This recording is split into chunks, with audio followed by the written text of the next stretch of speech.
La acción humana, Tratado de Economía, por Ludwig von Mises. 174. Cuarta parte. La cataláctica o la teoría del mercado. Capítulo 21. Trabajo y salarios. 4. El paro cataláctico. Cuando el asalariado no encuentra el trabajo que más le agrada, debe conformarse con otro menos grato.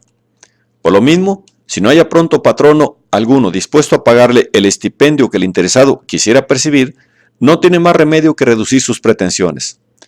En otro caso, queda sin ocupación en situación de desempleo. Lo que causa el desempleo es el hecho de que, contrariamente a la doctrina antes mencionada de la incapacidad del trabajador para esperar, quienes desean percibir un salario pueden esperar, y de hecho esperan. Quien no desea esperar siempre encuentra trabajo en una economía de mercado, pues invariablemente existen recursos naturales sin explotar y, además, con frecuencia inaprovechados factores de producción anteriormente producidos. Para encontrar trabajo, el interesado o reduce sus exigencias salariales o cambia de ocupación o varía el lugar de trabajo. Hubo y sigue habiendo gente que trabaja solo cuando lo necesita y luego vive, durante un cierto periodo, de las reservas acumuladas. Donde la cultura de las masas es escasa, pocos son los trabajadores dispuestos a trabajar de modo permanente.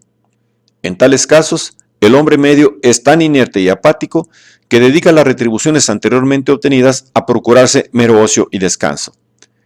Tales personas tan solo trabajan para poder luego darse el gusto de no hacer nada.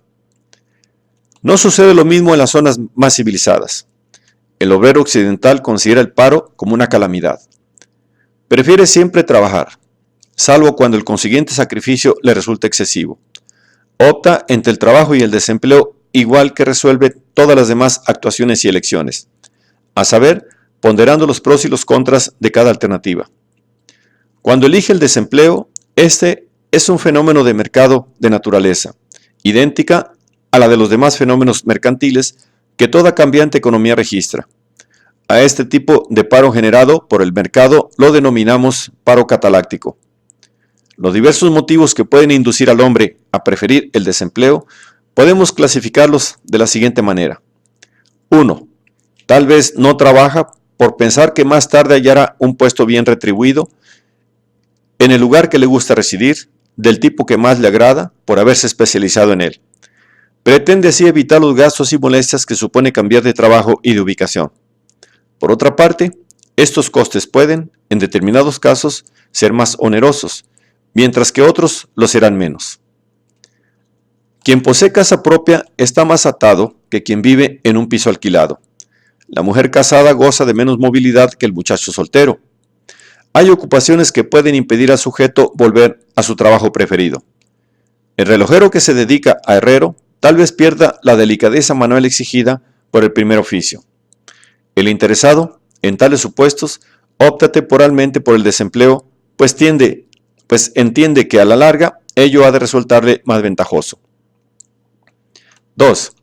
Hay trabajos cuya demanda varía notablemente según las épocas del año. En determinados meses, el mercado paga altos salarios, mientras que en otras épocas dicha demanda decae e incluso desaparece. En los salarios se incluye una compensación específica por esas variaciones estacionales. Quienes demandan tales servicios solo pueden competir en el mercado laboral si los salarios que pagan en la época de actividad son suficientes para compensar los inconvenientes de la distinta demanda estacional. Parte de estos obreros, con las reservas acumuladas en la época de salarios altos, se mantienen sin trabajar, en situación de desempleo. 3. Puede el interesado preferir la desocupación por algunas de esas razones que suelen considerarse no económicas y hasta irracionales. Es posible que el sujeto rechace trabajos incompatibles con sus creencias religiosas, morales o políticas. Tal vez desprecie ocupaciones que considera incompatibles con su categoría social, guiándose en tales casos por normas tradicionales como las que establecen qué cosas conviene a un caballero y cuáles no. En una economía de mercado no interferida, el paro es siempre voluntario. Aparece porque para el parado la desocupación es el menor de los males. La estructura del mercado puede hacer bajar los salarios, pero en un mercado libre existe siempre, para cada clase de trabajo, un cierto salario por el cual todo el que busca trabajo lo encuentra. Denominamos salario final a aquel al que cuantos ofertan su capacidad laboral encuentran comprador y quienes solicitan trabajadores hallan cuantos precisan.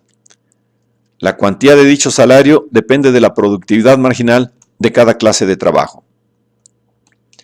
A pesar de la disparidad y variabilidad de los salarios, se manifiesta la soberanía de los consumidores en el mercado laboral.